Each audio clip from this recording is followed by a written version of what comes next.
Last lecture में हम लोगों ने सॉल्यूशन की जो molar concentration, molal concentration, mole fraction या फिर पार्ट्स पर मिलियन वाली कंसंट्रेशन थी, उसको हम लोगों ने पढ़ रखा था।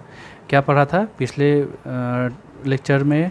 ये हम लोगों ने पढ़ रखा था कि विलयन की जो सांद्रता है, अलग अलग प्रकार की सांद्रता, मोलर सांद्रता, मोलल सांद्रता, मोल प्रभाज या मोल अंश जिसको बोलते हैं, और पार्ट्स प्रति मिलियन की जो सांद्रता है वो हम लोगों ने पढ़ रखी थी। अब अगले टॉपिक पे चलते हैं जो कि हमारा है solubility of A gas in liquid. नाम से क्लियर है, किसी गैस की द्रव में विलेयता को हम यहाँ पे पढ़ेंगे। ठीक है, तो बहुत आसान सी चीज़ है, आप जानते हैं जल में ऑक्सीजन घुली होती है, ठीक ना। पानी में ऑक्सीजन घुली हुई है तभी तो आखिर एक्वेटिक लाइफ या फिर हम लोग ज़िंदा हैं। अगर पानी में ऑक्सीजन नहीं होती तो पानी पीने के बाद बॉडी में खाने का मेटाबॉलिज्म कैसे होता, खाने का उपापचयन कैसे होता, और अगर ये नहीं होता तो फिर खाना डाइजेस्ट नहीं होता।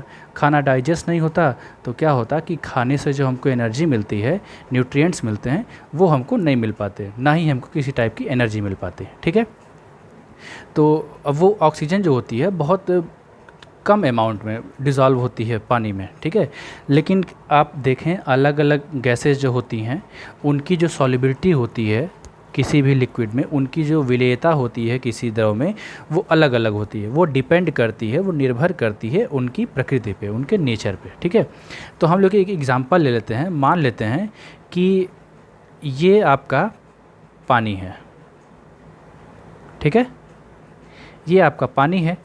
अब फिर क्या है, आप इस पानी से भरे हुए कंटेनर में, बर्तन में क्या कर रहे हैं, एक गैस आपने ऐड कर रखी है। ठीक है, तो जब आप गैस ऐड कर रहे हैं तो क्या है, आप ऊपर से एक प्रेशर लगा रहे हैं, ठीक ना। अगर आप बर्तन को बंद नहीं करेंगे तो भाई गैस तो सारी बाहर निकल जाएगी। आप जानते हैं गैस के जो मॉलिक्यूल्स होते हैं, जो अणु होते हैं, बहुत तेज़ी से भागते हैं, उनकी जो काइनेटिक एनर्जी, गतिज ऊर्जा है, बहुत ज़्यादा होती है।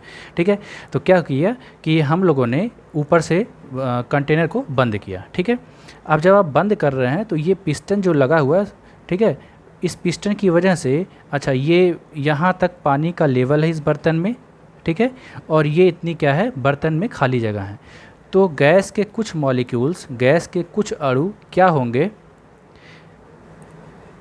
ये जो आपका लिक्विड है, ठीक है, ये जो आपका लिक्विड है और जो आपका पिस्टन है उसके बीच में फंसे होंगे, और कुछ जो आपके गैस के मॉलिक्यूल्स, जो अणु होंगे, वो क्या होंगे, इस पानी में या इस लिक्विड में, द्रव में क्या होंगे, विलेय हो जाएंगे, घुल जाएंगे। ठीक है, इस दिए गए प्रेशर पे जब आपने W1 प्रेशर लगाया तो क्या हुआ कि कुछ जो गैस के अणु थे वो क्या हुआ, द्रव में विलेय हो गए, द्रव में घुल गए, सॉल्युबल हो गए, लेकिन कुछ जो मॉलिक्यूल्स हैं वो क्या हो गए, वो इसी ये जो बीच में खाली जगह थी, मतलब जो बीच में बर्तन में एयर थी, वहीं पे आके रुके हुए हैं। ठीक है, अब क्या होता है, सोचिए कि हम अगर प्रेशर को बढ़ा दें, ठीक है, अगर हम प्रेशर को बढ़ाते हैं तो जैसे मान लीजिए ये जो बीच में मेरे हाथ के खाली जगह है, ठीक है, वो क्या है, ये हमारा लिक्विड वाला लेयर है, मतलब जो ये वाली लेयर है, ये जो लेयर है, ठीक है, ये है, और ये हमारा क्या है, पिस्टन है। तो पिस्टन और जो लिक्विड की अपर लेयर है, ऊपरी सतह है, उसके बीच की जो खाली जगह है, ठीक है, उसके बीच ये गैस के मॉलिक्यूल्स हैं। ठीक है, ये हमारा पिस्टन है और ये हमारा क्या है, लिक्विड है का जो लेयर है, ये है। ठीक, ठीक है, तो आप देख सकते हैं ये लेफ़्ट हैंड पे मेरे L लिखा हुआ है और राइट हैंड पे P लिखा हुआ है। ठीक है, तो ये P for piston and L for जो आपका अपर लेयर है, जो आपकी ऊपरी सतह है द्रव की, जिस बर्तन में जो द्रव भरा गया उसकी जो ऊपरी सतह है वो है। ठीक है, अब ये जो बीच की खाली जगह है जहाँ पे गैस के मॉलिक्यूल्स फंसे हुए हैं, ये बीच की जो खाली जगह है यहाँ पे गैस के मॉलिक्यूल्स क्या है, फंसे हुए हैं। ठीक है, सोचिए अगर आप प्रेशर बढ़ाएं, पिस्टन को आप थोड़ा सा और अंदर की तरफ ले जाएं, ठीक है, ये पिस्टन क्या है, अंदर की तरफ आ रहा है। ठीक है, पिस्टन जो है वो अंदर की तरफ आ रहा है, तो उससे क्या हो रहा है,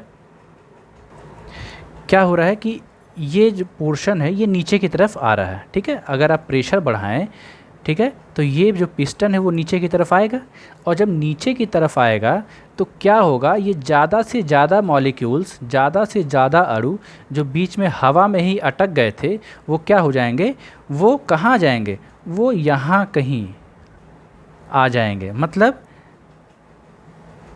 पानी में या लिक्विड में जो भी यहाँ पे लिक्विड भरा गया है, ये आपका लिक्विड है, ये भरा गया है ना, यहाँ पे ज़्यादा से ज़्यादा जो मॉलिक्यूल से जो अणु हैं गैस के, वो क्या हो जाएंगे, नीचे की तरफ आ जाएंगे, और बहुत थोड़े से लोग, पहले से बहुत थोड़े से लोग ऊपर रह जाएंगे। तो ऐसा क्यों हुआ है? ऐसा इस वजह से हुआ है क्योंकि हम पिस्टन के द्वारा बहुत ज़्यादा प्रेशर या बहुत ज़्यादा भार अप्लाई कर रहे हैं।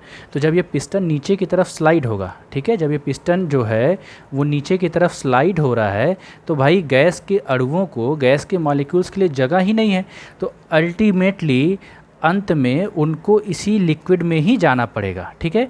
और इस केस में हम देख रहे हैं कि गैस के ज़्यादा मॉलिक्यूल्स, गैस के ज़्यादा अणु क्या हैं, इस लिक्विड में डिज़ोल्व हो रहे हैं, इस लिक्विड में विलय हो रहे हैं, जबकि यहाँ पर गैस के कम मॉलिक्यूल्स या अणु लिक्विड में डिज़ोल्व हैं या विलय हैं, ठीक है।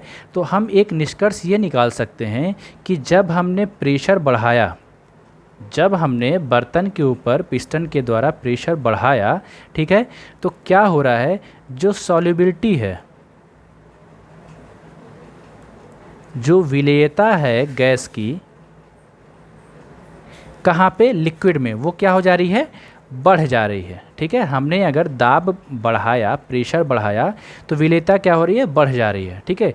क्लियर है? एक बार फिर से रिपीट कर लेते हैं। देखिए क्या है कि जब आप किसी गैस को किसी द्रव में घोलने की कोशिश करते हैं, ठीक है, तो पहले केस में अगर आप कम प्रेशर लगाएं तो गैस के जो आपके मॉलिक्यूल्स हैं, गैस के अणु हैं, वो ज़्यादातर जो अणु हैं वो नहीं घुलेंगे, ठीक है। लेकिन जब आप प्रेशर लगाएंगे, देखिए यहाँ पे ज़्यादा W1, W2, W3 प्रेशर लगाया गया है, तो जब आप ज़्यादा प्रेशर लगाएंगे तो इन गैस के अणुओं के पास, गैस के मॉलिक्यूल्स के पास जगह ही नहीं रहेगी, तो वो कहाँ जाएंगे, बर्तन में ही रहना है, बर्तन से बाहर तो भाग नहीं सकते हैं।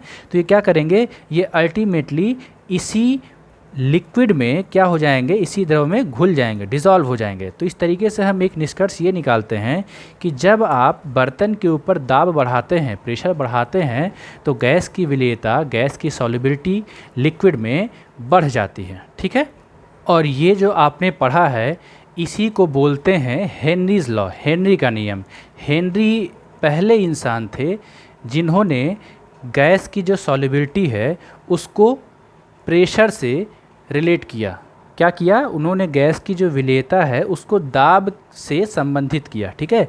तो आपसे कोई पूछे कि हेनरी का नियम क्या है, हेनरी का लॉ क्या है, तो आप सिंपल कहिए कि अगर हम किसी गैस के ऊपर दाब बढ़ाते हैं तो गैस की जो विलेयता है, गैस की जो सॉल्युबिलिटी है, वो क्या होगी, वो द्रव में बढ़ जाएगी, ठीक है। यही आपका हेनरी का नियम है। लेकिन इस स्टेटमेंट को थोड़ा सा मैथमेटिकल वे में कैसे कहते हैं वो हम लोग देखेंगे। तो हेनरी का नियम इस प्रकार है। कैसे कहेंगे हेनरी के नियम को? हेनरी का नियम ये बोलता है किसी गैस का जो वाष्प अवस्था में आंशिक दाब है, आखिर गैस है तो ये जो गैस है यहाँ पे, ये घुली नहीं ना हुई है, ये अगर घुली नहीं हुई है तो क्या करेगी, ये प्रेशर लगाएगी, ये बर्तन की दीवारों पे प्रेशर लगाएगी, ठीक है। तो किसी गैस का वाष्प अवस्था में जो आंशिक दाब P होता है, वो क्या होता है, वो विलयन में जो गैस के मोल अंश हैं, अब आप देख रहे हैं ना यहाँ पे जो गैस के मोल अंश हैं, ठीक है, वो भी तो आखिर इसी विलयन में हैं। तो क्या है कि ये जो आंशिक दाब है इन मॉलिक्यूल्स द्वारा, ये प्रोपोर्शनल होता है, ये समानुपाती होता है किसके, इनके, ठीक है। तो मतलब क्या है, P प्रोपोर्शनल X, ठीक है। कैसे बोलेंगे, जैसे मान लीजिए partial pressure of A gas, ठीक है, अभी बताया ना कि क्योंकि ये घुले नहीं हुए हैं, डिज़ोल्व नहीं है लिक्विड में, तो क्या करेंगे, ये बर्तन की दीवारों पे, बर्तन की वॉल्स पे क्या करेंगे, प्रेशर अप्लाई करेंगे। ये जो प्रेशर है, ठीक ना, ये जो प्रेशर है ये किसके प्रोपोर्शनल होता है, ये प्रोपोर्शनल होता है कि कितने मॉलिक्यूल्स गैस के लिक्विड में डिज़ोल्व हो चुके हैं, ठीक है। तो इस तरीके से हम बोल सकते हैं कि पार्शियल प्रेशर या वाष्प दाब, वाष्प अवस्था में जो आंशिक दाब है वो प्रोपोर्शनल है, समानुपाती है mole fraction of gas in the solution, ठीक है। तो ये आपका हेनरी का नियम है, ठीक है। अब हेनरी का नियम देखिए, यहाँ पे आ जाएगा आपका P proportional KH into X, जहाँ पे KH क्या है, KH है हेनरी कांस्टेंट, ठीक है। अब ये KH बराबर अगर आप लिखना चाहें तो क्या लिख सकते हैं, KH बराबर P अपॉन X, ठीक है। अब सोचिए, अगर आपसे किसी ने पूछ लिया कि ये जो हेनरी कांस्टेंट है, हेनरी का स्थिरांक है, इसकी इकाई क्या होगी, यूनिट क्या होगी, तो कैसे बताएंगे? हम जानते हैं कि ये जो मोल फ्रैक्शन है, ये जो मोल अंश लिखा हुआ है, मोल अंश या मोल फ्रैक्शन जो है, इसकी कोई यूनिट नहीं होती है, ठीक है। अब अगर इसकी यूनिट नहीं है तो प्रेशर की जो यूनिट होगी वही क्या हो जाएगी, केएच की हो जाएगी। तो अगर आप प्रेशर को बार में मेज़र करते हैं तो केएच की भी यूनिट क्या हो जाएगी, बार में, ठीक है। मतलब जो प्रेशर की यूनिट होगी, जो प्रेशर की इकाई होगी, वही आपके हेनरी का स्थिरांक जो है, हेनरी का जो कांस्टेंट है, उसकी यूनिट हो जाएगी। एक क्वेश्चन देख लेते हैं। एक क्वेश्चन दिया गया कि H2S की जो सॉल्युबिलिटी है, जो विलेयता है, वो क्या है, 0.195 मोलल है, ठीक है। स्मॉल m है तो ये मोलल हो गया। अब इसका मतलब क्या होता है, जैसे आपने पहले भी पढ़ रखा, 0.195 0.195 मोल्स H2S के वो डिज़ोल्व हैं 1 kg वाटर में, ठीक है। तो सॉल्युबिलिटी है जो विलेयता है वो किस पे है, STP पे है। तो STP का मतलब होता है स्टैंडर्ड टेम्परेचर प्रेशर। तो इस केस में प्रेशर हमको दिया हुआ है P = 0.987 बार। ध्यान रखेंगे ये STP पे, स्टैंडर्ड टेम्परेचर प्रेशर पे ये आपका प्रेशर होता है। क्लियर है? हमको निकालना है KH। तो KH बराबर होता है P/X। हमको P पता चल गया, यहाँ से हम X निकालेंगे। तो X कैसे निकालेंगे वो भी देख लेते हैं। क्वेश्चन में वाटर का 1 kg दिया हुआ है, ठीक है। तो हम वाटर के मोल्स निकाल लेंगे। जल के मोल जो हो जाएंगे 1000/18 55.55 मोल हो जाएंगे, ठीक है। अब आप देखिए क्या कर सकते हैं, यहाँ से 2s के मोल पता हो गए, वाटर के मोल पता हो गए। तो अगर आपको XH2S मतलब H2S का मोल फ्रैक्शन या मोल अंश निकालना है तो कैसे कर लेंगे? आप इस तरीके से लिख सकते हैं कि moles of H2S plus moles of water. तो वैल्यूज़ रखने पे हमको जो x का मोल फ्रैक्शन है वो मिल जाएगा। ये हमको x का मोल H2S का मोल फ्रैक्शन मिलेगा। इस फार्मूले में रख के हम वैल्यू निकाल लेंगे। धन्यवाद।